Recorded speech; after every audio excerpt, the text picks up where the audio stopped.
মাছগুলো ধুয়ে নুন হলুদ মাখিয়ে জল ভরিয়ে নিলাম। এবারে মাছগুলোকে ভালো করে এপিট ওপিট ভালো করে ভেজে নিতে হবে। পেঁয়াজ কুচি করে নিয়েছি, আর এখানে আদা, পেঁয়াজ আর রসুন অল্প করে পেস্ট করে নিয়েছি।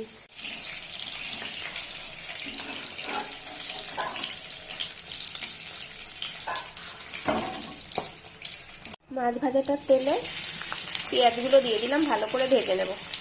পেঁয়াজগুলো লাল লাল করে ভাজা হয়ে গেছে। এরকম অবস্থায় আমি পেস্টটা দিয়ে দিলাম। এবার এর মধ্যে দিয়ে দিচ্ছি পরিমাণ মতো নুন, দিয়ে দিচ্ছি হলুদ, একটুখানি ধনিয়া গুঁড়ো, একটুখানি জিরে গুঁড়ো দিয়ে ভালো করে মিশিয়ে একসঙ্গে কষিয়ে নেব।